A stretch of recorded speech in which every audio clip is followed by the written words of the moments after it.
It has to disclose how many. Greetings, brothers and sisters. Welcome to the weekly Mormon News Roundup. I am your humble host, Steve Ace. Yes, that's talent on loan from Kolob. It's time for the Mormon News Roundup. Once again, episode 151. This is February 16, 2022. We have a huge episode on tap for us. But before we get started, I'd like to welcome on my program my fabulous co-host, Rob. Rob, how's it going?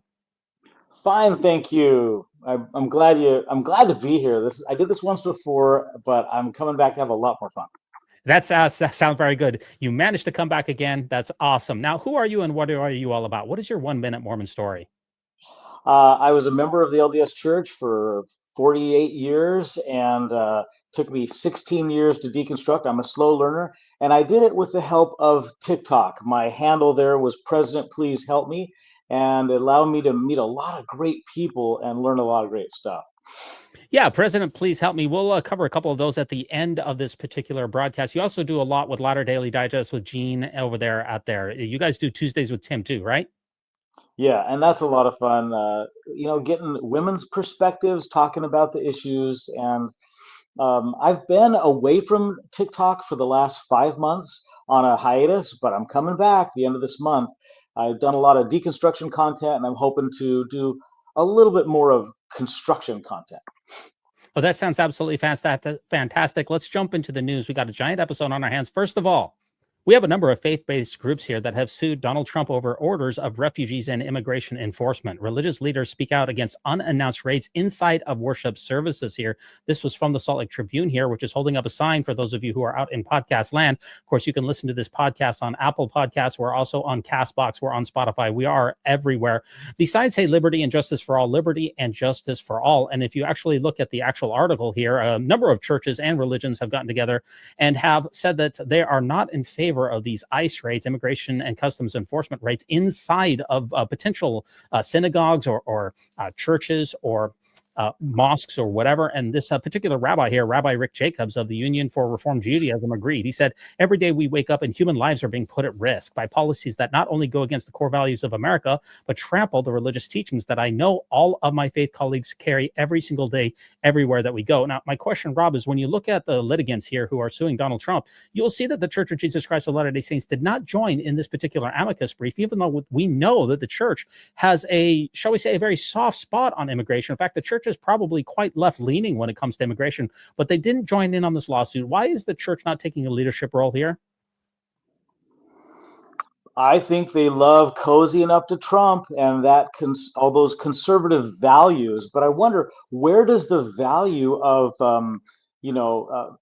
immigration rank in correlation to the sanctity of religion?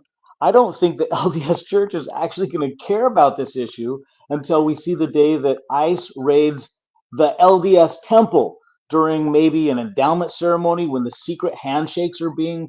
At that point, they're going to care and they're going to join on board with these other churches. Wow, that is a fascinating concept to think about. Let me cover the rest of this. The rabbi recalled watching a sermon preached by Reverend Marianne Budd, who we covered. She is the one who basically rebuked Donald Trump to his face, just inches away from him for his very draconian immigration policies. She said last month on the first full day in office, she said that we need to have mercy for people and we need to basically be very Christian in our support. And that has sparked a lot of backlash among his supporters. What I see with this particular article here is that the church has a lot of platitudes about immigration. In fact, when Donald Trump came into office, the church reiterated its stance on immigration, saying that we should have a very Christian stance towards it. In other words, the church doesn't want to break up families and doesn't want to send people to deportation. Let's say that some people in a family are here in the United States with papers or are here legally and others are undocumented. The church does not want to see those families broken up. But when it comes to putting your money where your mouth is by getting behind these priests or even funding the lawyers that are associated with it, the church lets other people do their dirty work for them. So this is what I'm trying to say. This is, in my opinion, an abdication of moral responsibility and a leadership of the church. The church has law firms and very, very deep pockets, and they decided not to get on board with something that was supposedly part of their core values, which was immigration. The church has been very much, at least in Utah, for instance, the church has put its thumb on the scale on immigration with the, they called it the Utah Compact and in other things, and yet they didn't want to get on board with this. Any last thoughts on the church and immigration and what's happening? I just see the church having a propensity not to actually get their hands dirty when it comes to helping the man injured on the road to Jericho. and here's the perfect opportunity for them to actually live those values. Yeah, absolutely. Now, here's a little bit of a tongue-in-cheek one here. Jesus detained by ICE upon returning in glory to Missouri because he would technically be undocumented, right? He's not from the United States. He wasn't born here, so he would technically not be here legally. So this is the Lord's newsroom over there, White Cat Prophecy. He runs an absolutely hilarious channel. Do you think that Jesus could get detained by ICE? Do you think? What do you think? Most definitely. In fact, not only would he be detained by ICE, I think he'd get in trouble for showing up at an LDS chapel. In fact, I know he'd get rejected from his own LDS temple. In fact, if you look at the picture there, I think I can hear him whispering, "I forgot my temple recommend. I swear I left it at the house." Yeah. But in all seriousness, to Latter-day Saints, I would say, do you realize that if Jesus came back to America without all of his glory, just as a regular person, he would be arrested, he would be deported, and your God and Savior would be locked up in Guantanamo Bay, while you likely would sit in America in your house and do absolutely nothing about it, which puts you squarely in the camp of the Pharisees. That's not a crowd I want to be associated with. Here's one more take from the Lord's newsroom on immigration this week here. Pledging to eliminate DEI hires, the church fires the first openly German apostle. You know, the apostles tend to be very white and delightsome, and generally from Utah. You know, diversity is definitely not something that the brethren really relish. Is that right, Rob? Exactly. Now, this is funny, but it does beg the question. Foreign apostles such as Dieter Uchtdorf and Elder Kieran, Right. how do they stay in America? Do they have visas, or do they get work visas? If so, is it because they're an employee of the church? As far as I know, employees get salaries, not stipends. I wonder what is their legal status here in America? Yeah, I imagine that they are counted as church employees. The church, I actually recorded a video on this not that long ago. The church has about 30,000 full-time employees, and the general officers and general authorities of the church are considered as part of that. We know that from the Widow's Mite because the church is a nonprofit, it has to disclose how many employees that it actually has. And so we can extrapolate that these individuals are, I'm not sure what their status is, but they are definitely church employees. Of course, the church has been incredibly duplicitous over the years about whether these individuals are paid. There's been a number of misleading statements, a number of misleading movies that have been produced by the church. We know that they have salaries, according to the Widow's Mite report, of at least $200,000 a year, much of which is tax exempt and tax free. They have an incredible amount of benefits, and apostles in general probably have a number of additional perks that goes along with that. So yes, that's you bring up a good question though about their legal status. I don't know, but I did see this also from Average Joe over there at on Twitter here. The Constitution is hanging by a thread. Is it actually hanging by a thread? Because honestly, Rob, I actually think it might be. Well, isn't it a good thing that we had Joseph Smith make that white horse prophecy? And I'm just excited to watch the elders of Israel rescue the Constitution, maybe led by that gentleman who dressed up as Moroni during the January 6th. No, that's really all I have to say about that. If the Constitution is hanging by a thread, considering the influence of Latter-day Saints in the United States has been significantly waning, Harry Reid is no longer he was probably the most powerful Mormon who's ever lived, quite frankly, politically speaking. Mitt Romney, he didn't attain the presidency. He's no longer a senator. What we have left is just a couple of congressmen. Mike Lee, who is by all intents and purposes, very far right wing. If the elders of Israel are the ones who's going to be supporting the Constitution, then the Constitution is in absolutely bad shape, considering that the Mormon shrivel is real. 50% of the people in the United States over the course of the last let me back that up. In the course of the last 15 years, the disaffiliation in the Church of Jesus Christ of Latter-day Saints in America is at 50%. It went from 1.8 million people about 15 years ago to 1.2 million people who identify as Latter-day Saints today. So whatever power it is that they wield is incredibly diminished. So let's hope that Constitution is not hanging by a thread, because if we need the Mormon church to come to the rescue, it's going to be really, really hard to do. You know what I'm saying? I totally agree. Right. How about some temple news? Temples are always big in the Church of Jesus Christ of Latter-day Saints. Look at what we saw this week here from my favorite Mormon podcast, This Week in Mormons, which I say tongue-in-cheek here, the construction in the India temple. This is the long-awaited temple here, has been paused indefinitely with construction equipment removed and windows shuttered. That's interesting. That's very, very interesting. And this didn't come from the church news here, Rob. This isn't announced on the church news. It's not on KSL. It's not on Deseret News. They're not going to tell you about this. You only get this from places like the Mormon News Roundup. And look at what else they said here. The new Foreign Contribution Regulation Act is likely the center of the issue. The law limits how foreign funds are used on Indian soil and has seen new attention during the Hindu nationalist regime of Modi. Organizations such as Amnesty International have shuttered operation in India as a result of the law. There's been no official statement by the federal government or even the church. They broke ground in 2020, but looks like they are not going to be going forward with this temple. You know, Rob, the church is always so interested in the temples that are doing well, and they have the groundbreakings. They sent out the apostles, but when a temple isn't really going to plan or when something is going wrong, they don't want to tell us about that for some reason. Why is that? I think when you're a corporation, you have to give good news, good reports during earnings season. I would personally, as a member, which I still am, I would love it if at General Conference they showed up with actual, honest, open accountability, returning and reporting. Can you imagine hearing President Nelson announce during his last talk, the India temple has been postponed indefinitely. The China temple canceled. The Wyoming and Texas temples are in litigation. That would be a refreshing bite of honesty. Yeah, that would be called ethical leadership. That would be called taking, responsibility for the church's actions.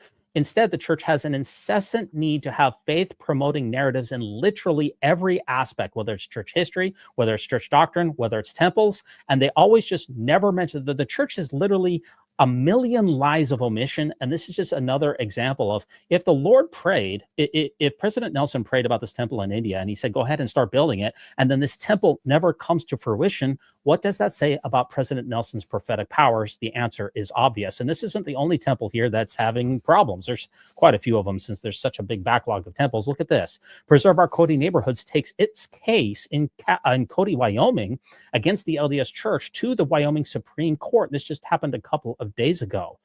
This is regarding the temple there that has been so much consternation there in Cody, Wyoming. They just got all the way to the Supreme Court here, and here's what happened at the Supreme Court here. The lawsuit is pending as the LDS Church awaits development of I jumped ahead here. Actually, yes, here it is. I'm sorry, my slides are slightly out of order. This is what the church also happened here with Cody, Wyoming. The LDS Church admits Cody official gave bad advice that led to the approval of the temple. So the LDS attorney who was representing the LDS Church told the Wyoming Supreme Court on Tuesday that the Mormon city official, back when Cody was trying to get approved, gave bad advice that led to the approval of the controversial 101-foot steeple for the temple that the church was building there. And let me just read this to you, and then I'll get your reaction about the Cody temple. This is the attorney here.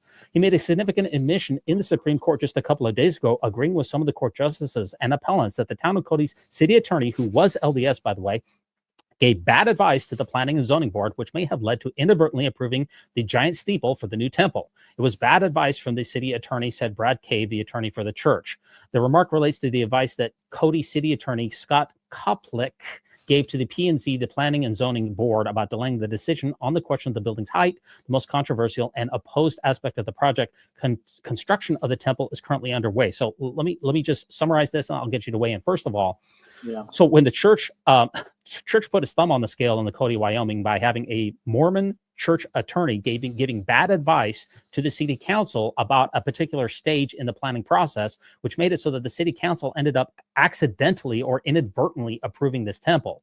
Now it's gone all the way to the Supreme Court, and it's still it has provisional approval to start building the temple. And so the church is building the temple in Cody, Wyoming, even though that we have litigation that is still going on to the Supreme Court. The Wyoming Supreme Court has not weighed in on this, yet the church quietly broke ground in the city of Cody and is starting to build the temple. This is just, the machinations here are insane.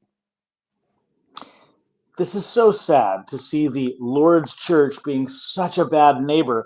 And when they make a poor decision, rather than own it, they got to blame it on somebody else. Well, our lawyers were giving us bad advice.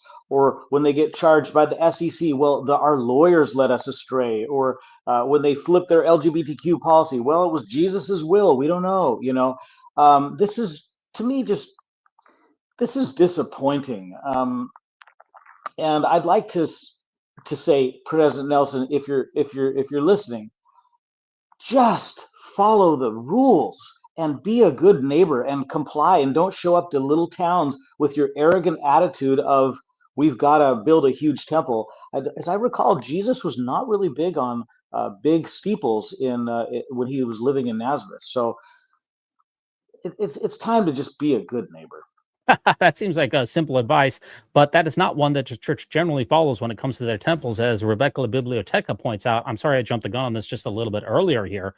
This is also in Texas as well. A lawsuit is now pending as the LDS Church awaits development of the temple to serve East Texas as well. I do have a clip that goes along with this. I apologize. I think that discover your new Chevy right now at Country Chevrolet. Come lease a 20. There's an ad that goes along with this, but basically this is a lawsuit that is pending as the LDS Church awaits development of temple to serve East Texas. This is in the much consternation of the Fairview Temple here. Let's get an update on what's happening there too, because the temple plans are moving forward. On approval from City Council. It's a temple that would serve people here in Northeast Texas. The proposed site here is in Fairview. That's just south of McKinney. After much contention, the two sides had an agreement, a deal that's now in question. As KLTV7's Alex Weister reports, the next stop could be court. After some residents of Fairview voiced their disapproval of the negotiated and agreed upon plans for the temple in Fairview, the church says they feel there may only be one option left. We are required to give notice if we have an intention to sue. And we gave that notice at the end of January. We hoped that it would not come to that. A non-binding mediation took place in November between the city and the church, which resulted in new plans being given to the council for a smaller temple, which is 54 feet smaller in height and 13,000 square feet smaller. McNeely says that after the mediation, residents still wanted it smaller to fit the residential zone limit. We need a temple that has 4 instruction rooms, not 2, which is what we've mediated down to. And it's not sufficient for our growth. It's not sufficient for the size of our membership. They want it to be the size of a chapel. We don't need a chapel. We need a temple. The temple would be located right next to a church meeting house in the town, on land that the church already owns. Regardless of pushback from town residents or leaders, McNeely says the church has no plans of moving locations. I guess I would question, why not Fairview? We have not been given a good enough reason other than they don't want it there. There's not an environmental reason. There is not a safety reason. The Texas Religious Freedom Restoration Act doesn't allow for any city or state agency or department to burden anyone's practice of religious freedom, which the church says applies to this case. The 60-day window before the lawsuit is filed began on January 24th, but church leaders hope it's not too late for the temple to be approved. We hope that at the end of the day, they will come back and say, we will agree to the mediated agreement. We don't want to have to litigate this, but the law is on our side if we have to. Alex Weister, KLTV7 News. Okay, sorry about the technical difficulties there, Rob. So first of all, what is your initial reaction to seeing what is happening in yet another temple location in which there are lawsuits, a lot of nasty feelings, and a lot of bridges that are, if they haven't been burned already, they are on fire and in desperate need of water? Follow their own scriptures, which says, that they should obey the laws of the land. They would not be in this situation. Oh, wait a minute. I'm getting a revelation, a prompting. The deceased dead who are waiting for the vicarious works to be done in this temple, they don't give a damn how high the steeple height is. Yeah, that's a very good point. And you brought this up a little bit earlier, and I just want to expand on it. First of all, notice the spokesperson that the church is sending out here. We don't even have a bishop. We don't have a stake president. We don't have an area president. We don't have an apostle. We don't have the president of the church here. Where is the leadership of the Mormon church in these particular jurisdictions? The moral responsibility, the ethical thing to do would be to send senior people out here to prosecute your vision for the temple. Instead, what we have here is a very, I don't want to be rude, but a very low level person who's supposed to be representing the church. What are the apostles doing? If they're not fighting for the houses of the Lord, What are they supposed to be doing? Why didn't we get President Nelson or someone else personally involved in this temple to use apostolic power to push it over the finish line? Yeah, well, when they can defer and use their money instead of do the work themselves, maybe that's the method. I wonder if what's going on here. This is my guess. Uh, I wonder if the man at the top, President Nelson, approves these temple plans, and then he lapses into health issues where he can't really communicate and talk, and the middle managers at the temple building committee, they feel like they got no option other than to pursue the big tall steeple design that the prophet approved, because we can't go against the prophet. It's just a bad look. You very well might be right for that. There's a lot of scuttle that's happening behind the scenes that Elder Oaks, President Oaks, has been having more and more sway in the senior church leadership, in the policies that we've seen, especially with the regressive trans restriction policy that just came out about 4 months ago. That has Elder Oaks' footprint or stamp all over it. So it very well might be right about that case, about who is currently pulling the strings in Mormon Incorporated. And of course, this goes to the question that the last man standing doctrine is one of the absolute worst possible ways that you could engineer a system for governing human beings, especially in the religious sphere. If this is supposed to be the perfect, immutable, divinely inspired way to either prosecute temples or have leadership on planet Earth, this is not the way that I would do it. Almost anyone could engineer a better way than this. Any last thought here on Mormon temples? Because we do have one more temple that we're going to come up with at the end of the show. But any last thoughts here on all these lawsuits and temples? No, let's move forward. Okay, that's good. Okay, next up here is unfortunate. This is a bad week for a lot of Latter-day Saints here. A very nasty tragedy here. A family involved in a tragic scenario in Wyoming is a Latter-day Saint. 2 Wyoming fathers reeling in anger, shock following the shooting of daughters in Bryan here. This is very, very unfortunate. 2 Wyoming daughters are trying to process the unimaginable after their children were shot and killed inside of their home in Bryan, Wyoming here. This is a real tragedy here. Cliff Harshman, the husband of Ms. Tranell Harshman, says he is filled with conflicting emotions after his wife walked into the rooms of his children and stepchildren and attempted to unalive them, then turned the gun on himself. This is unfortunately a very sad tragedy that is happening in Wyoming. I do wonder here, is the Latter-day Saint faith that's involved with these families here, is that just a couple of bad apples here, or is there something involved with Latter-day Saint teachings that is more sinister that could help explain why we seem to see a lot of these tragedies in the public sphere? Well, I'm really sorry about this news story. I feel for the family and for the victims. And of course, we don't know what was going inside of the head of the person who pulled the trigger. But we do know from BYU studies that LDS women suffer from depression at higher rates than non-LDS women. And I would love to see the church actually care about mental health a little bit more than they do. That's a very good point there. That's a very sad tragedy here. Now, this has been one of the worst weeks here, Rob, as far as I'm concerned, for CSA.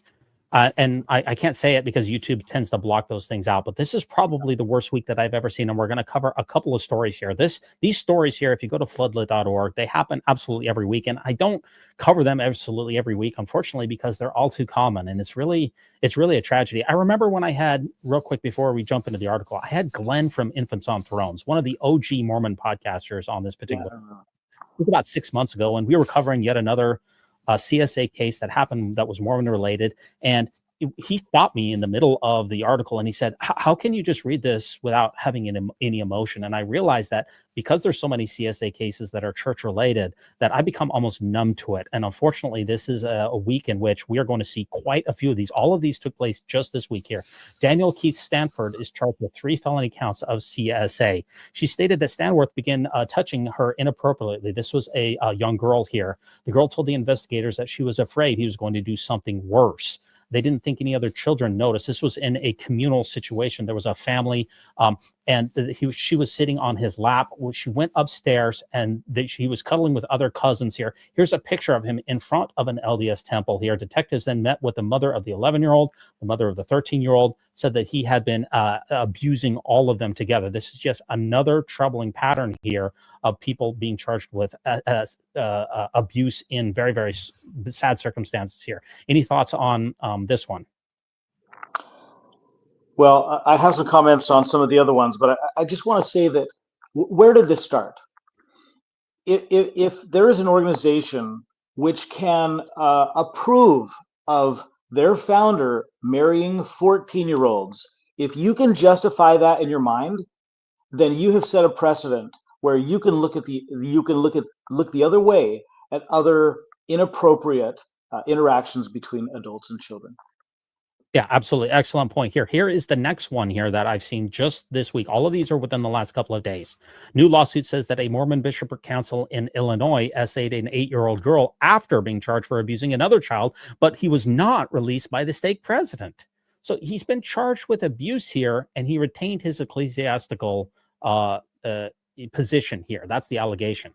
And he was convicted of CSA in 2007 and 2014. The plaintiff said the bishop told her that she needed to repent for not being able to forgive. This was in Rockford, Illinois in the 2000. He was charged. He was not removed from his position here. And this seems to be another case here where, Rob, you can argue, well, first of all, you said it right about the fact that Joseph Smith was a sexual predator among young girls, and that has been used to justify a number of horrors.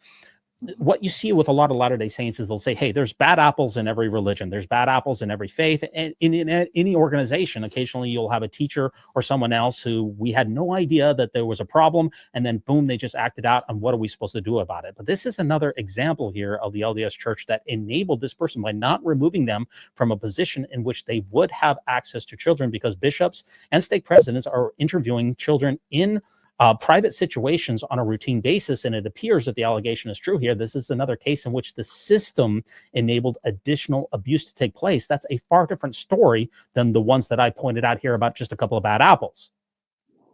Exactly. And I wish the church could take a step back and look at themselves and the system that they have created. For example, when you have a system that requires 2 male priesthood holders to be present for the counting of tithing, but only 1 to be present in the room of a young child during a discussion about sexual issues, this is a systematic problem. And so my advice to any victims of CSA or anyone aware of it, first thing, directly report it to law enforcement. And if you're going to report it to church authorities, add the phrase, oh, and the guy stole $1 from tithing. That will guarantee that priesthood leaders will take action and discipline this person and release them from their calling. That is the sad reality. Is you can see what the church's priorities are when it comes to safeguarding things. Is the priority on safeguarding money, or is it the priority on safeguarding parishioners and women and children especially? You've hit the nail on the head here. Here's yet another troubling article, all from this week. Ex-Utah therapist, LDS therapist Scott Owen pleads guilty to abusing 2 patients during sessions. So the Provo police began investigating him in 2023 after the Salt Lake Tribune and ProPublica reported this summer on a range of SA allegations against Owen, who had built a reputation over his 20-year therapy career as a specialist who could help gay men who were members of the Church of Jesus Christ of Latter-day Saints. Some of them who spoke to the Tribune said that their bishop used church funds to pay sessions for Owen allegedly touched them inappropriately. Owen is 66. He pleaded guilty to the 3 charges of first degree sodomy, and he essayed a couple of his patients here. This is the sad reality, especially when it comes to gay Latter-day Saints here in general, Rob. And I know that the church doesn't do the conversion therapy anymore, but it has a troubling history of when you go to your bishop, you say that you're gay, and then the church sends you to someone who is not properly vetted and is paid for with tithing dollars, who ends up abusing the people. This is the entire problem with the ecclesiastical system of the Church of Jesus Christ of Latter-day Saints, because bishops are not themselves background checked, are not prepared at all to handle these matters of sexual intimacy or sexual orientation or anything else. They end up sending people to these quack counselors who end up getting abused themselves. This is another example of the Mormon system that's failing these particular people. Yeah, there is, folks, a cottage industry of pseudo unethical therapists out there that bishops will refer people to for counseling, because they know that these counselors will encourage people to come back to church to pray the gay away, and that these counselors oftentimes will violate their own code of ethics and update the bishop about what is going on. And this, again, it's a systematic problem. this situation creates Ruby Frankies and Jody Hildebrands and this jerk, Scott Owens, who is an absolute monster. And what he would say to his victims? He would say, quote, God gives certain people special permissions to do things that are normally wrong. Now, where do you think he got that The idea? happiness Got letter. that from the happiness letter from Joseph Smith. And this situation is not going to get better until the church can look at something like the happiness letter and say that is coercive manipulation, or they can look at 14-year-old brides and say that was wrong.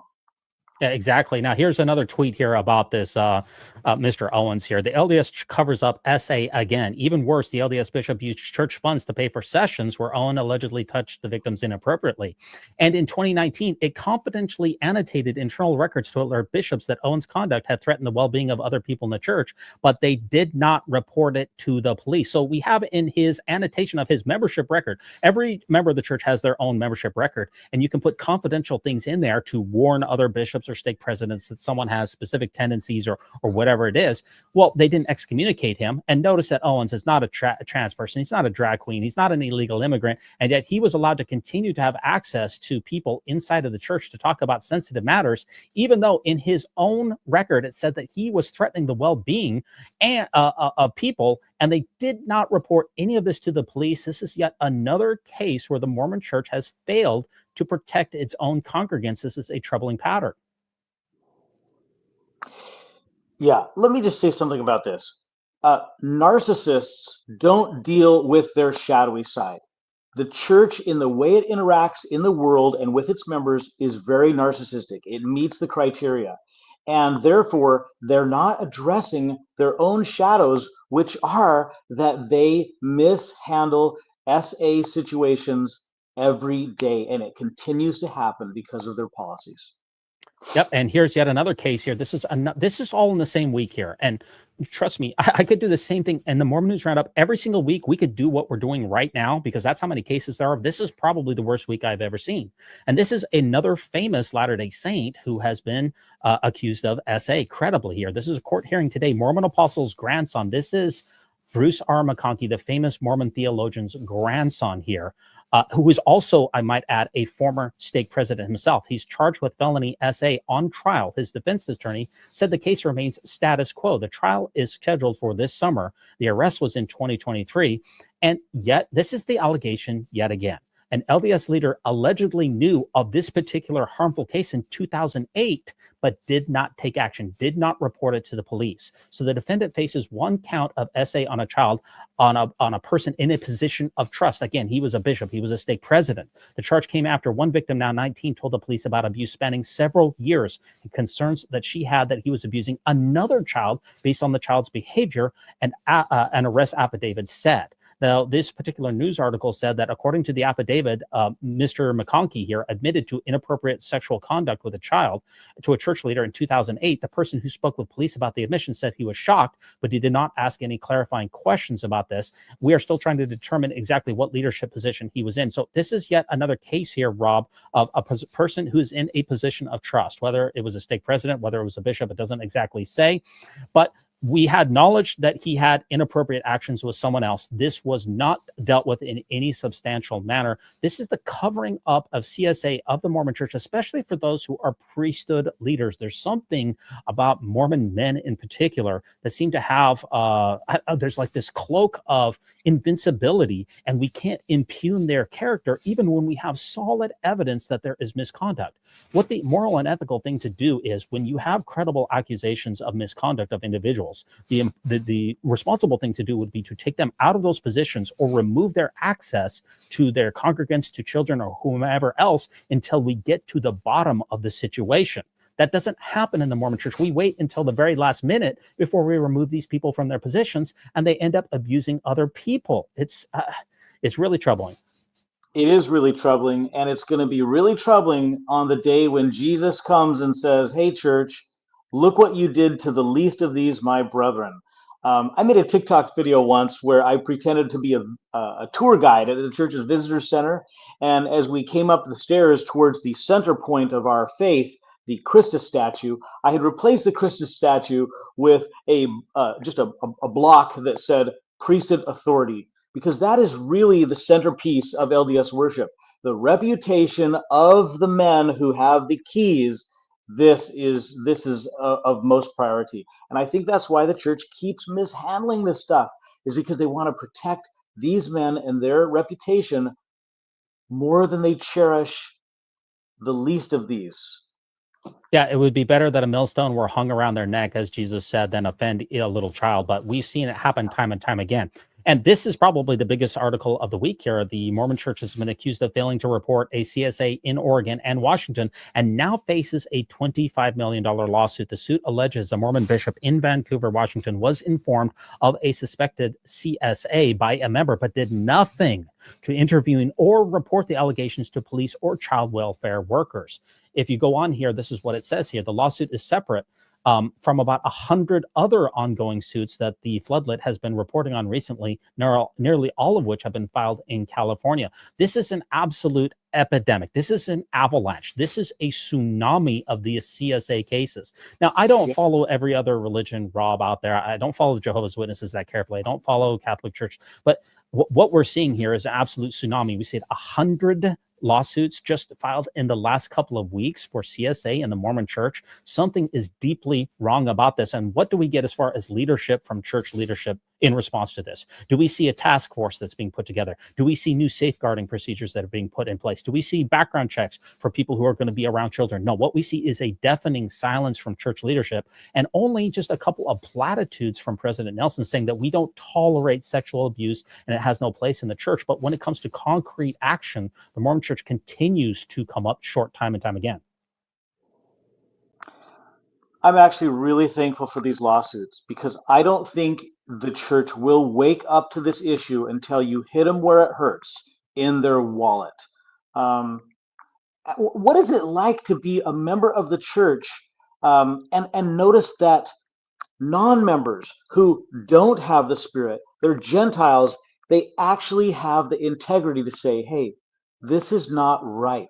We're going to do something to stop it.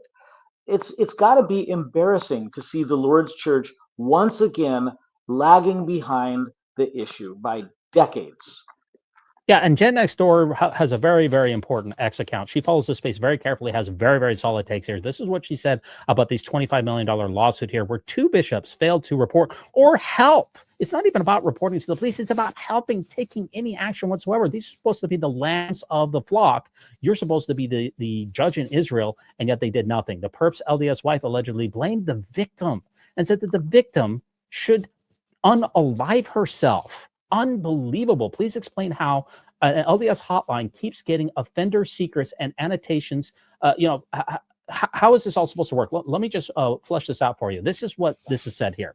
And this is just the highlights. Ford is accused of graping Julie Doe starting when she was 15. She was a foster child in the couple's home in 2013. The other foster child in the home discovered more than a dozen inappropriate messages that Ford had addressed to her and showed them to Ford's wife. Okay, so Jenny Ford didn't alert the police. Okay, she didn't, and she reported her husband's sexual abuse to Wade Pickett, a bishop and a stake president. So she didn't inform the police. Shame on her. But she did inform her bishop and her stake president, because that's let's see what happened then. Pickett didn't report the abuse and didn't advise Jenny Ford to report it to authorities. So the Mormon bishop said, we'll handle this. Well, guess what? Within weeks of the report to Pickett, Pickett learned that Ford had picked up Julie Doe from Montana and took her to live with him alone in Albany as the parents were separated. This led to more abuse here. Jenny Ford blamed the girl and encouraged her to unalive herself, even though she saw the inappropriate messages. He was abusing this person almost daily. The Mormon Church officials did nothing. His wife did nothing. Police learned of the abuse after one of the couple's biological daughters shared a note with a classmate, and the classmate brought the note home and showed it to the mother, who finally contacted the police. So we have years of abuse here, Rob, of the wife knowing it, didn't contact the police. The stake president, the bishop knowing it, didn't contact the police. And what happened? Abuse continued to thrive in this environment for years later, all across multiple victims, across multiple jurisdictions here. This far from being the exception here, for those of you out there who are listening who maybe don't listen to the Mormon News Roundup every single week, this is not the exception. This is the standard operating procedure for the Mormon Church, is a culture of silence, victim blaming. She blamed the victim for her own abuse, which takes me back to the Richard Scott infamous General Conference address, Healing the Heart, the Scars of Abuse case, where he blamed the victim for her own abuse. This is exactly what we've come to expect from Mormon Incorporated. Yes, exactly. Let me just rewind into some Mormon history. I made a TikTok video once where I showed a whole bunch of Joseph Smith's failed prophecies, but there was one that he got right. He said that sexual immorality would be the plaguing sin of this generation. How would he have known that? Because he was actively involved in immorality. And that would lead to talks like Elder Scott's, oh, well, maybe the victim is partly to blame. It would lead to talks by President Kimball, where he would say horrific things like that are dead clean than alive unclean.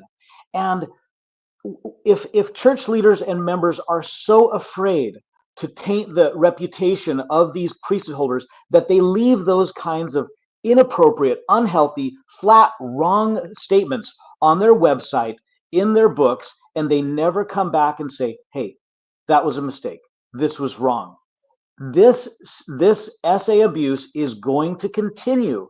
And if there's any Latter-day Saints listening to this YouTube video today, I want to ask you, are your children safe in this church? If they were abused, would your bishop handle it correctly? That's an excellent point. First of all, the better dead clean than alive unclean was, I actually have a video on that. That was first started by president of the church at the time, Heber J. Grant, in 1942. It was then doubled down in Mormon doctrine a couple of different times. And it was doubled down again by President Kimball, which said that it would be better if you died on your mission than come home unclean. These are the victim blaming stances that are par for the course for the Mormon church, and they're absolutely horrific. None of it is ever repudiated. Joseph Smith marrying underage girls, you will never see a church teaching or church philosophy that repudiates that. What you will hear is bankrupt apologetics saying that he didn't have intimate relationships with them. Well, even if he didn't, we have other Mormon prophets who were after him that we know did, because they fathered children with them. And a perfect example is Lorenzo Snow, who married Sarah Minnie Jensen when she was 16 and he was 57 years old, and impregnated her within just a couple of months of his marriage. So this is a systemic problem in Mormonism, and it comes down to the divine command theory. Whatever God commands in Mormonism, that's right. And if God commands you to marry and have intimate relationships with a teenage girl, it is therefore right. Until that notion is repudiated, we will never be able to come clean from all of the horrors that we see in the modern church today. And this is why Mormon Satan, who's one of our moderators out there, tweeted this out. He's a really, really good account out there, even though his name is kind of off-putting, but he's really insightful. He said the Mormon church teaches that agency is sacred. At any moment, they could choose to stop instructing bishops to keep abuse private. They could, if they choose, place the well-being of abused kids above their bank accounts, but they have made their choice. The church will not reform on this issue without significant pressure from the outside or from the internal members. Now, we saw last year that the church in the United Kingdom made it so that background checks were required for all clergy members. And that was because of the social pressure from the 21st century saints and others. Until there's a groundswell from Latter-day Saints themselves telling church leadership that they will not stand for this level of abuse in the church, I don't think anything's going to change. Sadly, I am not hopeful it is going to change anytime soon under the future leadership of Elder Oaks, who has said that the church does not apologize. If you can't apologize and acknowledge mistakes or wrongs, there's not a lot of hope things are going to get better. But please, members, please do what you can to make it better. Now, Jen Next Door tweeted this out as well. And again, there's been over 100 lawsuits filed just in California in the last couple of months regarding SA. And one of the reasons that these lawsuits are filed in California is because they have a very generous statute of limitations that you can file them years or even decades into the future and still have your cases brought to light. So there's been at least 100 of them. And Jen Next Door tweeted this out here. It's alleged that the highest levels of the LDS Church are enabling serious SA to continue through church actions and policies. And this is a clip here I want to play from Mormon Stories number 1991. There's a bunch of clips here where it says the Mormon church is facing new abuse and trafficking lawsuits. This is just very fresh here, just a couple of days ago. Let me play this 2-minute clip for you, Rob, and get your reaction to it. Yeah. We can glean from the pleadings and from our investigation, our full investigation of these cases, by an expert here sitting to my left who was trained in this field and tried hundreds of these cases, that we believe that there is a policy, as reflected in the facts of each of the cases on file, that abuse is, as reported to bishops and even higher up, not being reported to the constituent members of the congregations to protect their children, not being reported to police or to law enforcement or to any outside organization that could charge these predators, could protect the community and the congregants, the members of these organizations, these church organizations, and that it is in fact consistently pled that these facts are hidden from public view and handled in a way that that allows the abuse, the serious abuse of children, to continue on a wholesale basis, which constitutes trafficking. From child to child, from bishop to bishop, there's a very strong basis for the pleading in these cases that this is systemic abuse occurring within the church from policy at the very highest levels of the church and followed by bishops as mandated by handbooks, by the institutional statements of how bishops are required to call a hotline if they receive a report of sexual abuse. They are required to not report it to police, law enforcement, or any other ways in which it would be stopped and prosecuted criminally. And that because of that systemic abuse and because of that policy that is in place every day, has not changed, and I don't know when it started, but I'm sure it's been going on for some time, children continue to be abused in this system of a religious organization that has a closed system. And when we talk about a closed system, what I'm implying is that when you don't have outsiders looking in and you don't have the places, the protections in place that are now instituted nationwide for the protection of children, that mandated reporting, that constant investigation and vigilance, background checks, all the things that other youth organizations are doing and religions are doing to protect children from the predators that abound even still, to gain access to children, that when a closed system such as this institution allows this to continue without outside intervention, policing of their organization with standards that are in place now, it is the type of conduct that allows continued abuse and ongoing abuse of serious sexual assault to its victims, and they're largely children. Yeah, I released a recent short that talked about this as well, Rob, that I think it is fundamentally unsafe for anyone to visit an LDS church. If you're not a member of the church, it's unsafe to go. Why? It's because in that second hour, you're going to be sending your children into places in which you do not know if your teachers are properly vetted. You do not know who the predators are. You do not know if there's any safeguarding training that has been taking place. Anyone who thinks that they're going to visit a Mormon church, especially with children, should give that serious consideration before they send their children into these particular places. And as we found out from Mormon stories here, this is a systemic problem across the church when you have a hotline in which bishops or stake presidents are supposed to call church lawyers in the risk management department in order to mostly cover up abuse instead of take care of the people who are the survivors here. It's all about the church's reputation instead of what it should be all about, which is stopping abuse and then supporting people who have been abused.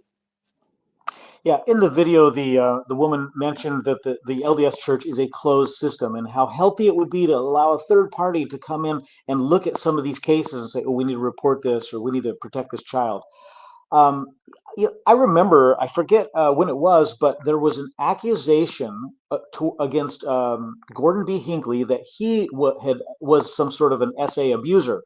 And he denied the allegation and he opened up the system and invited, I don't know who paid for this, maybe him, maybe the church, to investigate him to exonerate his name that he was not an abuser. Well, isn't that interesting? That to protect his reputation, the system would be open, but to protect actual little children and women, the church will not open the system. Yeah, there's a lot more could be said about this. And, my wife actually, Rob, this week was asking me, she said, your podcast, it's not like you're getting millions of views or anything. And probably the church it's not even aware of the Mormon News Roundup. Why is it that you continue to be in this space? And it's because of the harms here that we're seeing here that need to be called out. These are not put into the church news. These are not talked about at the church at the highest levels. And unless somebody shines a light on them, then they're not going to be known. And I'm going to do my small part on that. And the simple fact of the matter is because of the teachings of early Mormon prophets and Joseph Smith, and even in the Bible itself, which condones these type of reprehensible activities, this has had a poisoning effect on other religions that are LDS adjacent. And we saw this week as well. A woman sues the polygamous Kingston group, which is another branch of the Restoration, or it's basically a branch of Mormonism that broke off back in the 1900s. She alleges that she was coerced into marrying an uncle at age 16. She said she spent the majority of her life in a tight-knit community. She alleges she was brainwashed and coerced into an underage abusive bigamous marriage to her uncle. It's not just the Mormon Church in which these particular horrors are happening. The legacy of Joseph Smith is child abuse, sexual predation, and reprehensible conduct in which there is no accountability for these things. And this spills out into the wider milieu of not just the Latter-day, not just the Brighamite branch, but it's FLDS, it's the Kingston clan, and it's all of these other independent Mormon polygamous sects, that this type of poisonous mentality infects everything. And it's got to stop. Yeah. I want to say real quick that I salute you, and I think that what you're doing, being an activist for protecting children, is in fact a spiritual practice. It's too bad that LDS leaders can't see around corners and see these huge lawsuits coming down the pike. You know, it was really SA abuse that brought the Boy Scouts to its knees. And if there's something that is really going to bring the LDS Church down, it would be, you know, these SA abuse cases. I wish they would handle this like adults.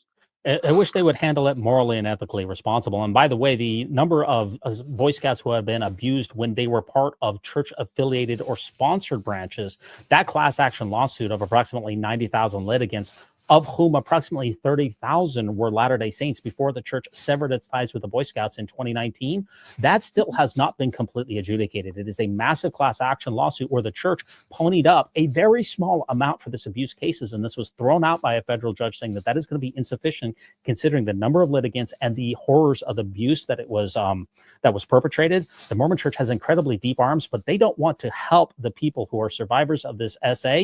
They want to protect their bottom line and build luxury malls instead. And this is all came from this week here, Rob. Look at this clip here that I got here. Conor McGregor, you were talking about the Christ statue in Salt Lake City. Look at Conor McGregor, who is a sexual abuser himself.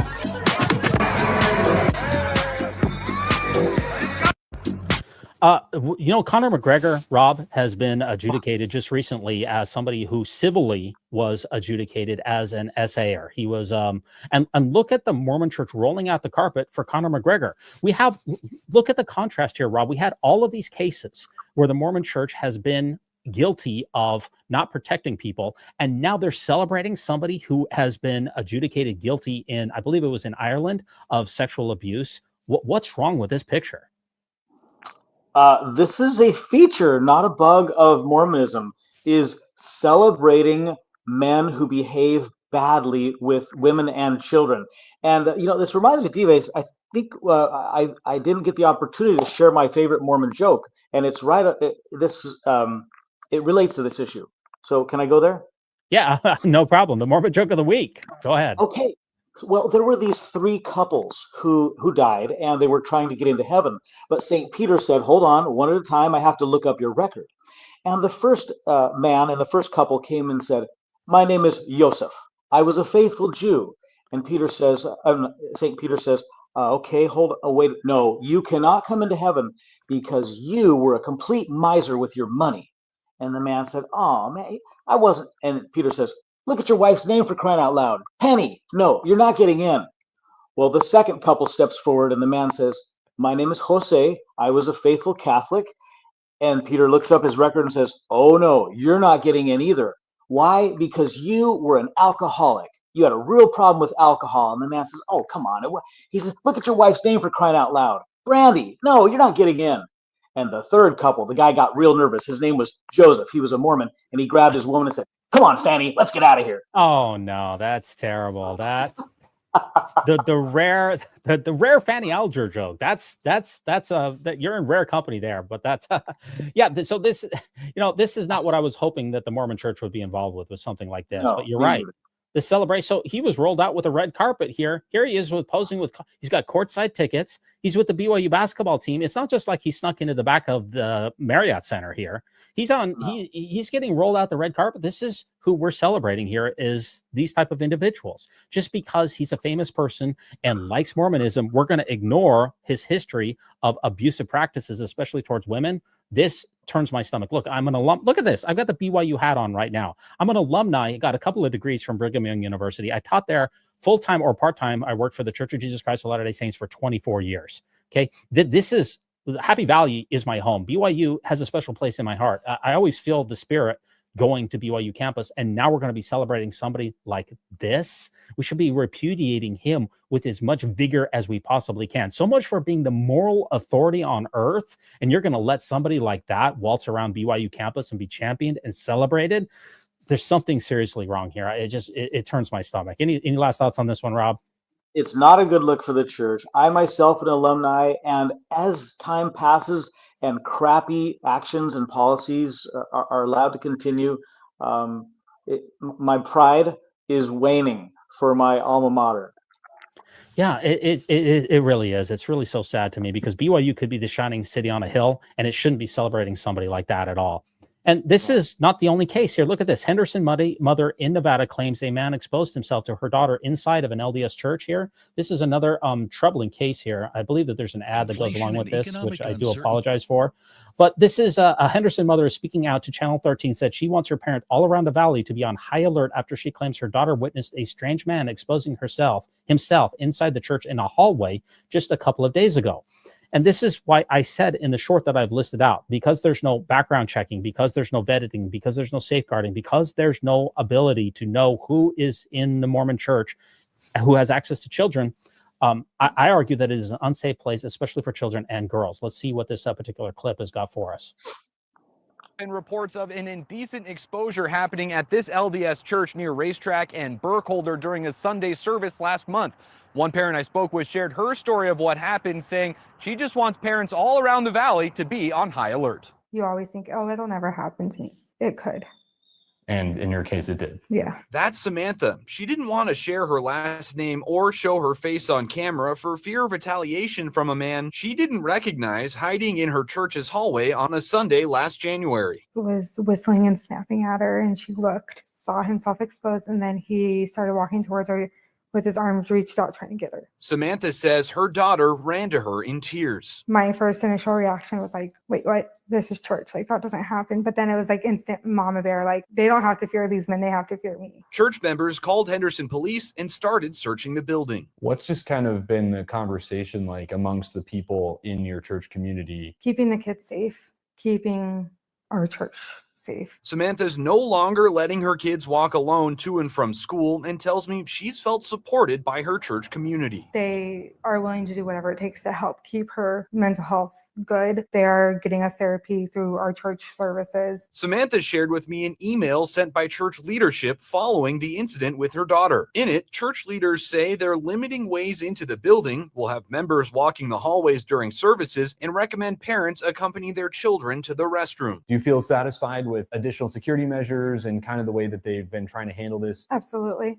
We were back at church on Sunday. The email also mentions similar instances happening at other LDS churches around the valley, but didn't have any specific details. I wanted to find out more, so I reached out to the LDS temple here in Las Vegas and was referred to the LDS Church Administrative Office in Salt Lake City. A church communications representative told me this was the first time they personally had heard about this incident and would look into it. They called me Thursday and directed me back to local police. An arrest would, I'm sure, give you some closure. Oh yeah, definitely. Charges will be pressed. I will make sure he spends the rest of his life in prison if I have to. If you have any information about what happened here at this LDS church or about the suspect, you're encouraged to contact Henderson Police. Reporting. Okay, so for my perspective, Rob, I actually hadn't watched that clip yet. It seems like we had a bad situation here, and the church took steps to safeguard its parishioners. It seems like the church did a reasonable job here in taking care of things. They called the police. They had additional safeguarding procedures by making sure that people weren't unaccompanied,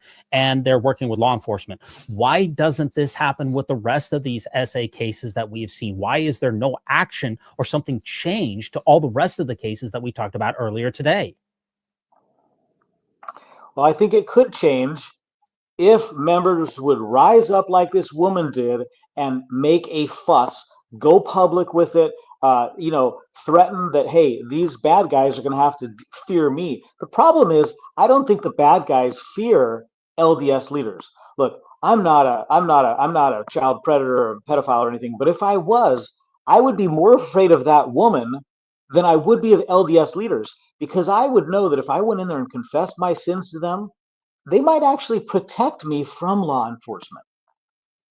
Yeah, that's a sad reality. And I think I have just one more here. This is all in 1 week. This is just in a couple of days here, folks. This is in KUTV News here, February 11th. A Cedar City man was taken into custody after a victim contacted the police to go accuse him of rape, saying that there were other victims who also wanted to talk to the police. And this is what Pimo Mormon out there tweeted on X. If you are a member of the Church of Jesus Christ of Latter-day Saints and you've experienced any abuse, go directly to law enforcement. Do not go to your local clergy. They are not at all to be trusted. They are there to look out for the church's bottom line, protect church assets, and not take care of victims. We have seen that happen from time and time again. Is there any last thoughts here on the CSA epidemic this week? I didn't even cover every single article because we don't have enough time on this program, but it is an absolute tsunami avalanche epidemic. Any last thoughts on CSA in the church here, Rob? Well, as you uploaded articles of how the church is in the news for all the wrong reasons, I was reflecting, like, wow, last time I was on the show with you, there was again a deluge of SA cases, and it just is so sad that this continues.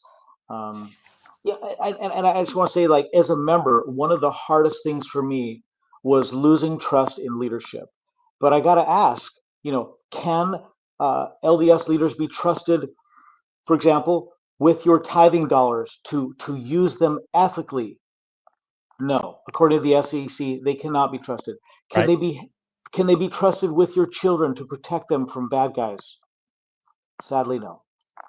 Yeah, there's been an erosion of confidence, especially under President Nelson's particular tenure, of the trust in the leadership of the Church of Jesus Christ of Latter-day Saints. I had Jana Reese on here, famous journalist who runs a very popular column on the religious news service called Flunking Sainthood. And she said that all of these issues here, in particular, these two issues, CSA and church finances, have eroded her confidence. Therefore, she doesn't pay tithing to the Church of Jesus Christ of Latter-day Saints. Instead, she sends her money to women's causes and children's causes to try to offset these type of harm. This is having a demonstrably negative effect on humankind and on the church's prospects for just being a moral light in our society and doing good for humanity. And if a religion can't get these basics right, then what good is that religion at all? Here's another case here. We're going to be wrapping up the program here shortly here of another Mormon behaving badly here. Utah man ran Amazon storefront scheme, he's LDS, by the way, robbing hundreds of almost $10 million. This is the scam that he put on here. Utah man is facing legal action after the Division of Consumer Protection said he operated an Amazon storefront scheme that robbed hundreds of people of almost $10 million. And I wasn't familiar with the scheme, and this is what it is. According to the complaint filed in the 4th District Court, Parker Wild ran a service that offered customers or consumers the opportunity to earn another stream of income by starting an Amazon storefront that he would then manage. New clients were asked to pay a consulting fee of between $5,000 and $20,000 plus an inventory cost of about $10,000 for each product type that would be sold. In exchange, Wild promised consumers that he would manage the storefront and they would receive about $5,000 a month. Well, it turns out that there was no storefront. He was just taking in money and there was absolutely nothing that was being sold. Is this an example here, Rob, of just a bad apple, or is there something in Mormonism that makes it so that you trust other people? Because it seems like there's a high degree of these MLM and scams within Mormonism, especially in the Mordor. There is a reason that Utah is known as the MLM scam capital of the world. And wouldn't it be beautiful if the church would educate its members and say, in a church community where we have shared beliefs, there's an automatic trust of one another that comes that it really isn't merited, so that they could protect themselves from being ripped off like this. That would be fantastic. And speaking of, you talked about whether you can trust the church with tithing. Well, there's this BYU student here. I just want to cover this TikTok here of a BYU student who says, you know what? I can't trust the church with my tithing donations, so I'm going to give it to the charities of her choice.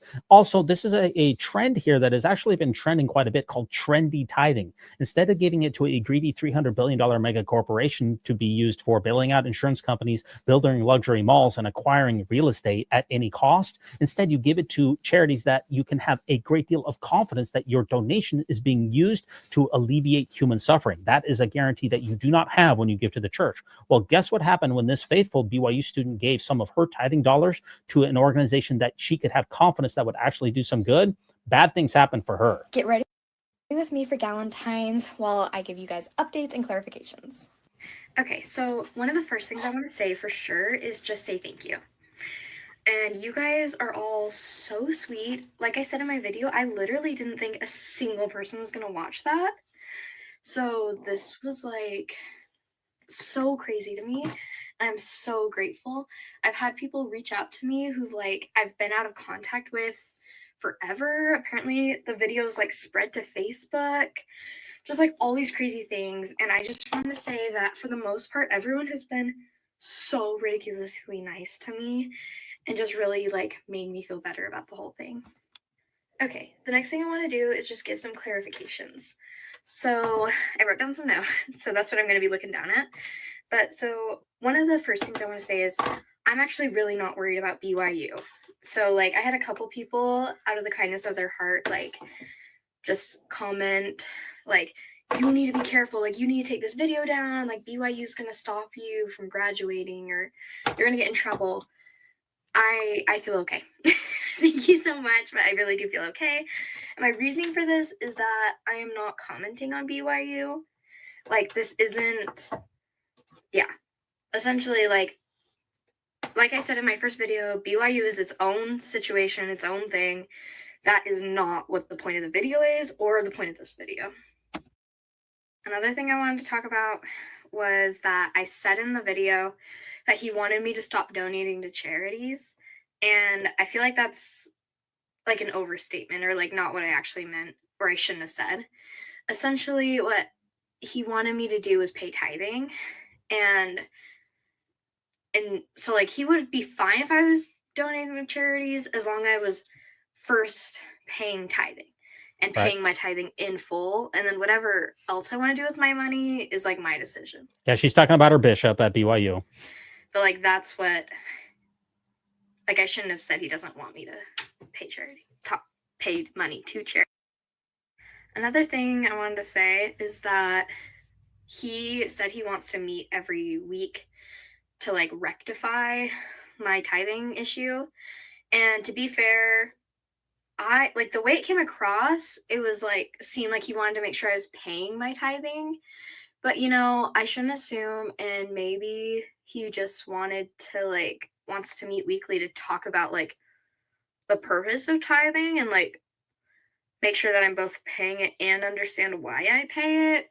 But I just want to say he never straight out came and said anything like that. So okay, finally I just wanted to say that I wanted to clarify one more time why I made the video and what my point was. Essentially is that I recognize that I'm not paying tithing the way the church wants me to.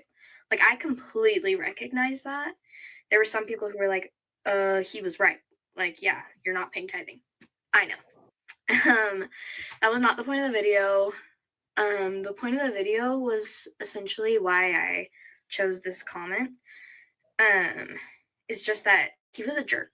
And the way he went about tithing was so obscenely mean and unkind and just ridiculous. There are so many the scriptures promise a lot of blessings along with tithing, and he never mentioned a single one. He never comforted me.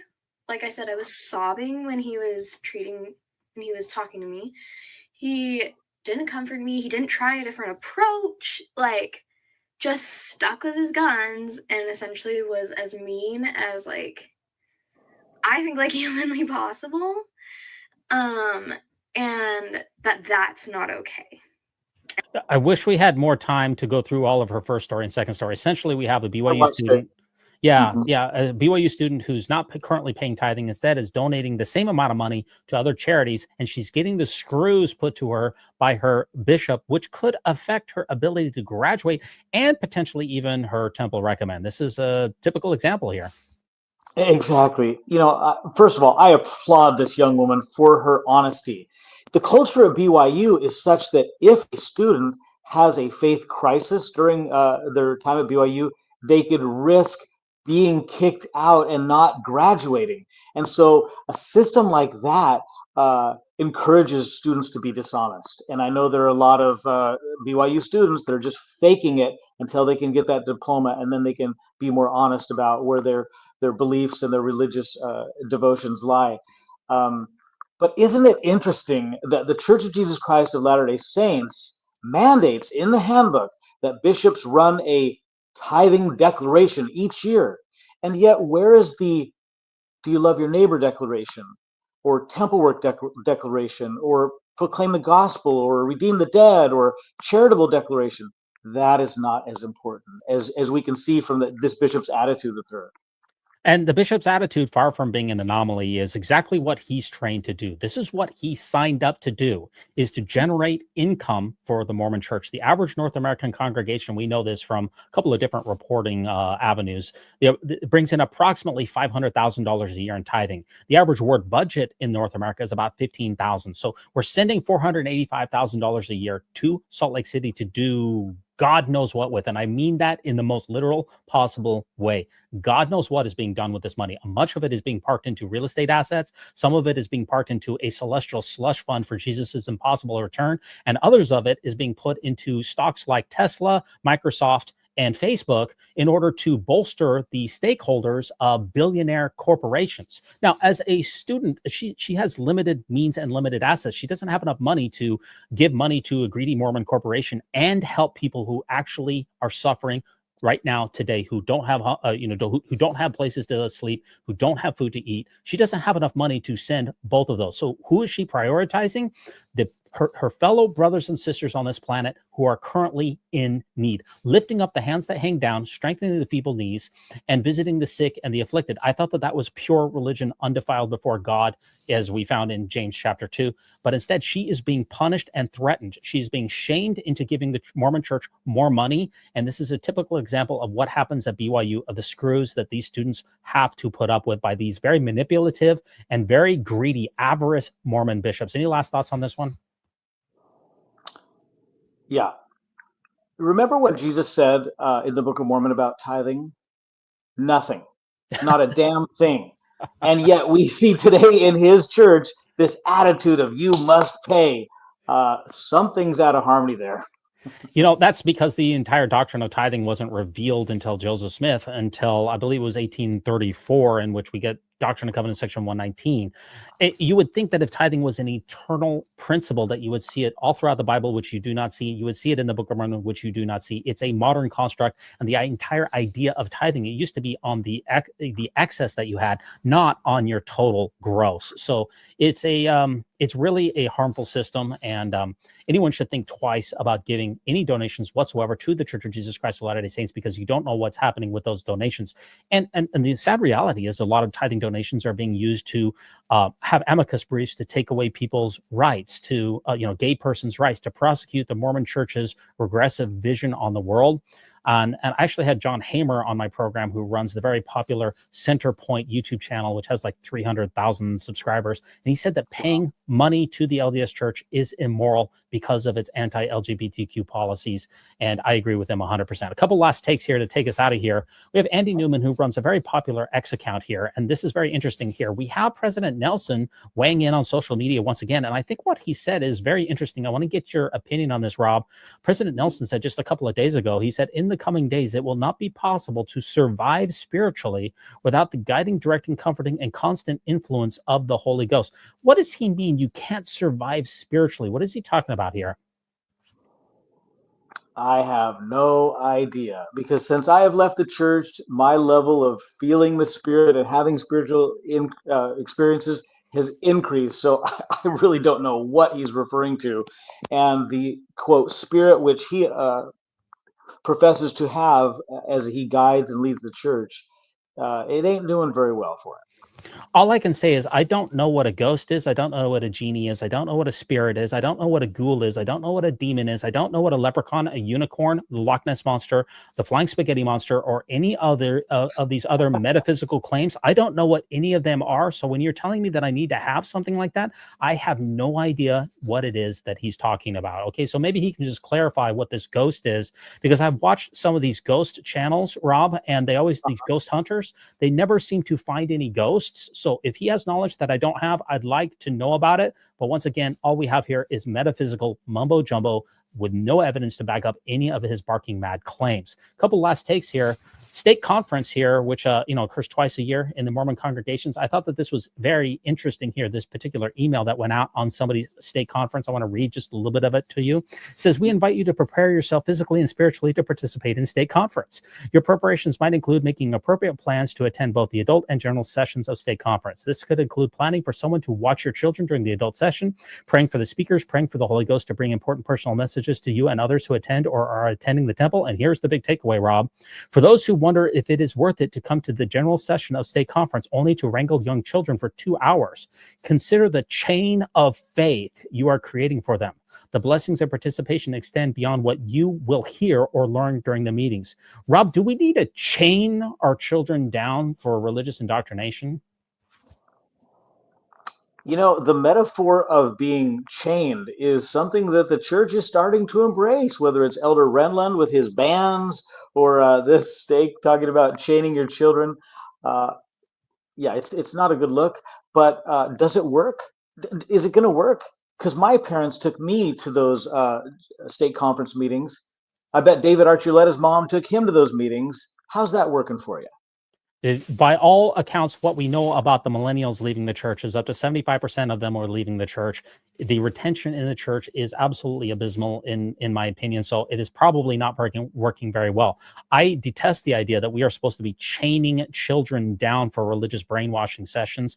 That is a sick concept that even though in the United States you can legally do that to children, I don't think that it is a moral thing to do whatsoever. We should be empowering our children to be able to make moral and ethical choices in their own lives, not telling them what to think and spoon feeding them a mountain of lies. A couple last articles to take us out of here. This is kind of amusing here. I saw this. I want to get your thoughts on this.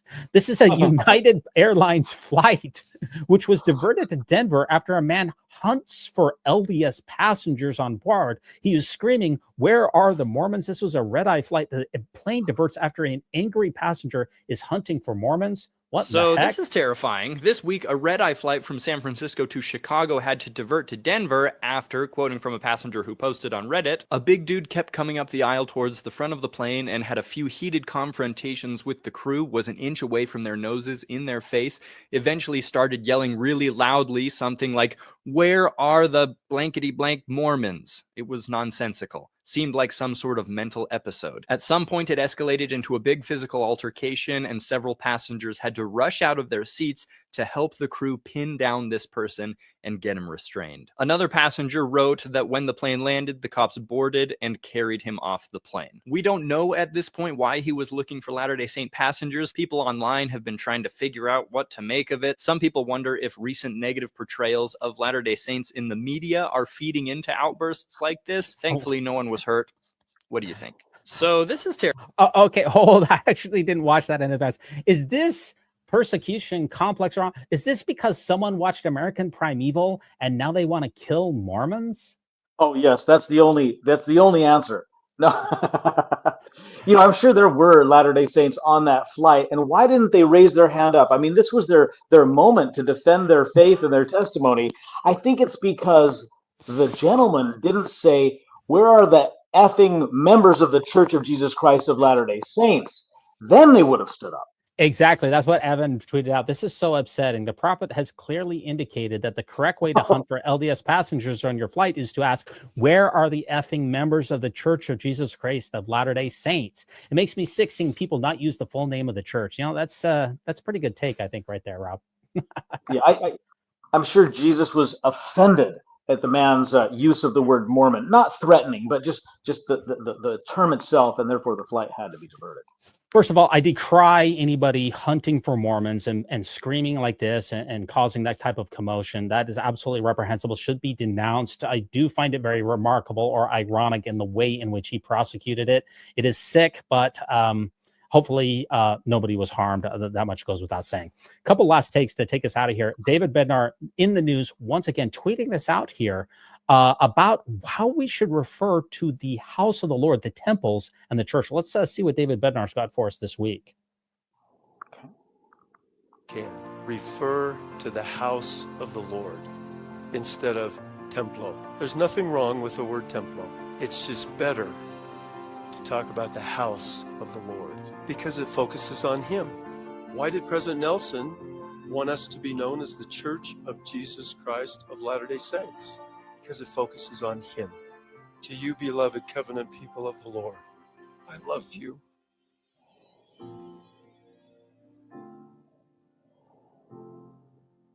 This is a remarkable season in the dispensation of the fullness of time. Please do not be casual. What? Please do not take it for granted. If you need to repent, repent now. What matters most are the covenants and the ordinances that connect us to the Father and the Son. Rob, what in the heck's wrong with saying the word temple? What's the deal? As often as Elder Bednar sure gets excited about the meaning of words, whether it's agency or temple. But I really feel bad for the Latter-day Saints. Do you remember that scene in Top Gun where Goose says, "Come on, Maverick, show me. Let's see some of that pilot crap." Poor members. I'm sure they're sitting there looking at these apostles saying, "Hey, let's see some of that prophet, seer, and revelator stuff." And what do they get? Breadcrumbs. Crumbs. We should refer to it as the house of the Lord, not the temple. Okay, whatever. But I guess they're still just giving out milk. Typical rebranding. When they say my leadership degree, my advanced degree is in leadership administration, and they literally teach us this at least when I was in college. But when you don't know exactly what to do when you come into a new organization, just do rebranding, rename all the divisions, reorganize things, and that gives you the appearance of actually doing something without doing anything at all. This is a typical case of rebranding for absolutely no reason, and this is why Average Joe tweeted this out. Missionaries, God still speaks to us through prophets and apostles today, just like He did in the Bible. The investigator, wow, that's incredible. What would God have us know in these troubled times with all of the horrors that are happening in Ukraine, in Gaza, the immigrant crisis, what's happening in the United States with Donald Trump and Elon Musk? And this is what we get from the Lord's message to us during this time. It's slightly better to say house of the Lord instead of temple. Get with it. That's disappointing, Rob. That's all I can say. That is disappointing. Very disappointing. Okay. What about this? Peggy Fletcher Stack. Latter-day Saints now know that their beloved Salt Lake Temple will open to the public. This thing has been under renovation for over 4 years. I estimate that it is hundreds of millions of dollars to renovate the church's flagship temple here. It's going to be open in 2 more years. President Nelson himself announces when it will reopen. Let's get one of my favorite TikTokers out there, Ryan Josiah, who's going to give us the briefing on this. Let's see what we got. The open house for the newly renovated Salt Lake City Temple has been announced. You can see the inside more than 2 years from now. That's right. But believe me, you'll want to set some time aside for this one when the time does come. And not just because it's a very historic building that you'll never be able to see otherwise, because, it's a very exclusive club that you can't attend unless you're paying the rather expensive club membership fee and following other rather arbitrary rules like what drink you're allowed to have with your breakfast and all that. But more because of the scope of this project. They have done some absolutely amazing things and spent an unbelievable amount of money on it. To give you an idea of just how much money they have spent on this renovation project, you know how Notre Dame Cathedral practically burned down and had to be rebuilt, remodeled, upgraded, and all that? Take the money that France spent on Notre fucking Dame, double it, and that's how much money the LDS Church has spent on renovating the Salt Lake City Temple. No joke. Of course, I can't verify the exact dollar amount because, Jesus is very secretive with his money. The list of people who would never, ever divulge their tax returns goes like this: Jesus, Trump, end of list. They have literally spared no expense on this project. It's really too bad they can't spare just a little bit more for things like, I don't know, chicken nuggets for a homeless man. But who am I to say? I'm not Jesus. That was a hell of a take. Wow, I haven't watched that one either. That's pretty good. Yeah, so if Notre Dame costs $1 billion, I don't think that there's any way that you wouldn't say that the LDS Church, which has been renovated for just about the same amount of time and is just as historic, probably talking about $1 billion restoration here. That's an incredible amount of money to spend on Masonic esoteric castles, which are going to serve an increasingly shrinking number of people, because we know that people in Utah in particular, only 42% of them even identify as Latter-day Saints. And now there's 31 temples in the Beehive State. What do you think about President Nelson's flagship temple gutting the Vatican of Mormonism, spending probably over $1 billion to retrofit something that was already pretty decent? I think we're looking at a man who's got an ego and wants to leave a legacy, even though the charts say your number of temples are going up and your number of your percentage of members is going down. It's sad. And Now, plus, these temples, are they even required? My study of church history is that the ordinances that are being performed in these temples can be performed outside of them. oh yeah, as far as being in the red brick store, for instance, when before the Nauvoo temple was built, they did all of the ceilings and others in the top of the red brick store. In fact, when Joseph Smith married some of his 35 secret wives, they did all of those marriages, almost all of them outside of a temple. So yes, there's no reason to have a particular temple for this. Really, the temple really just goes back to the secretive nature of polygamous unions. There's no reason that any of these so-called ordinances could not be done outside of a temple, saving billions of dollars. Now, this was on Ex-Mormon Reddit. This is a little bit era. Do you see the new 8 ordinances rooms there on the top of the temple there, Rob? Do you see those? They're colored right there at the top. I do. That's I'm not interested in I don't have the need to do that ordinance right now. Maybe later after breakfast. That's a little irreverent there, but it is nice to see that on the top of it. Hey, it's Valentine's Day. Did you see this? We're about to get the Mormon poll of the week here. This is actually tweeted out from the White House here. This is the official White House account here. This is not a satire here. This is Tolman here, the illegal immigration czar, and President Trump on the official White House handle. Roses are red, violets are blue. Come here illegally, and we will deport you. Did you do anything fun for your Valentine's Day there, Rob? I took my wife out to eat and dance, but we did not deport anybody. Maybe next year we should try that to kind of up the romance of the situation. Yeah, that is a very romantic post, if I don't say so myself. And it does remind me that it's time for the Mormon News Roundup poll of the week. For those of you out in the live chat at this time, get ready to cast your vote here. Again, we release new episodes of the Mormon News Roundup every Sunday night at 9:30 p.m. Eastern Standard Time. If you come into the live chat at that time, you can interact with your humble host. And the poll this week is, what is the best Mormon-related Valentine's card that you could have? I've got 10 choices here, Rob. If you could be the first person to take our poll, I'd be grateful for that. And what's your option number 1? Come to Bednar. That's a hot pick. That's a good pick. That's a big no. No, thank you. Oh, okay. Well, it's not for everyone. I do find that very saucy, though. I do appreciate that. Or how about number 2? I have no wife whom I love so well that I would not put a javelin through her heart. How do you like that one? Oh, Brigham, where's the love in that? Come on, okay, man. Well, I thought that was a heartfelt message, but okay. I see I'm over 2, but you got 10 choices. That's okay. That's no problem. How about number 3? Oh, I'll massacre your meadow. Is there an innuendo in there? See, I don't take these things too seriously, and I have a very clean mind here, Rob. So I don't know what you're insinuating here. I'm sorry, I'm projecting. My bad. This is John Lee here, the famous Mountain Meadow Massacre, the only one who was convicted, and he was executed for it. Or how about number 4? I'm not Willy Wonka, but I love to show you my factory. Yeah, how about that one? That's hot stuff, isn't it? Yes, it's so hot, he's gonna have to see his bishop about that one. Yeah, that's true. Boyd Packer here. That's his famous address there. 2 young men only. The pamphlet that was made and then discontinued. His general conference talk there is one of the horrors of Mormon general conference addresses. Or how about number 5 here, Nephi? Cling to the rod till you get to the fruit. Well, that's going too far. I'm sorry. I should have given some kind of a G rating or some kind of a warning before these. How about number 6? You don't have to be white to be delightsome. These are getting worse. These are getting worse, Rob. These are getting worse. We're going downhill with these. Yeah. How about number 7? Roses are red. Lipstick is red. It isn't that hard, ladies.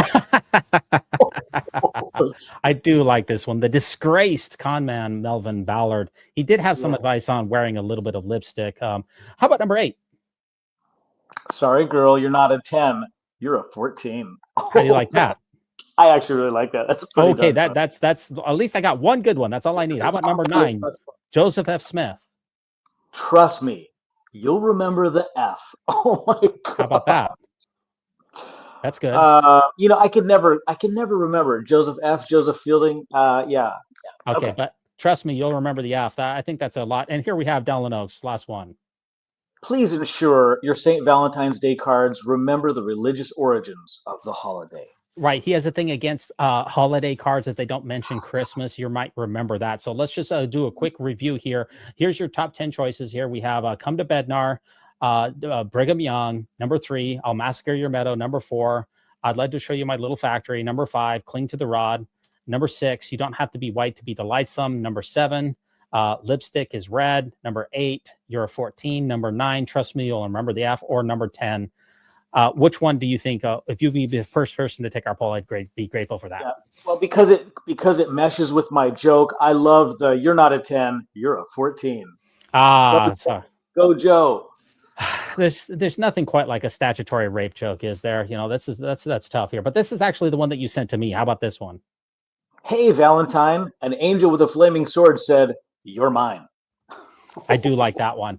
For those of you who cast the vote in the live chat, thank you very much for doing that. I actually sent this Valentine to my wife on Valentine's Day, and she says she didn't really enjoy it because she doesn't believe in angels. So I guess that's a swing and a miss, Rob, isn't it?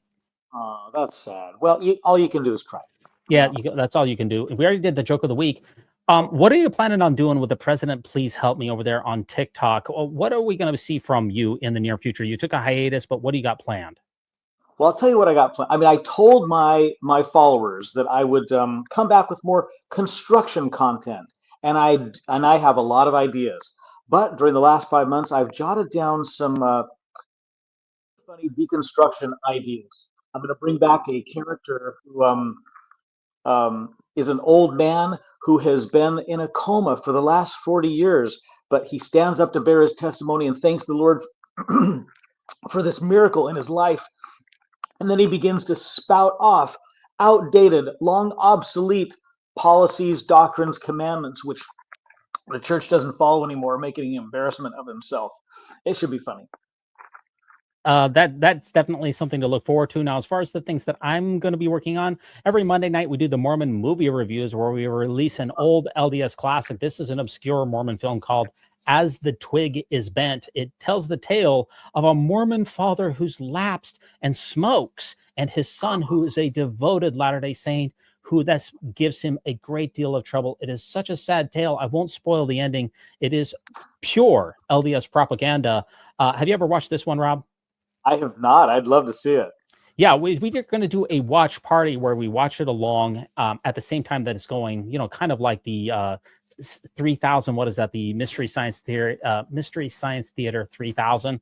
This is an old gem and is not to be missed. I'd like to thank a couple of my Patreon supporters out there: Royce, RMW, Carol, David, Blaine, Brent, Colette, Michael, and especially Sophronia. Thank you so much for supporting this podcast. And to our YouTube members, Starla, Jeff, Garrick, Emirac, Dave, and Lee, thanks so much for supporting this podcast. Rob, thank you so much for coming on to the Mormon News Roundup. Thanks for having me. You're doing the Lord's work. Keep it up. Thanks so much. Yes. That no unhallowed hand can stop the Mormon News Roundup from progressing. It's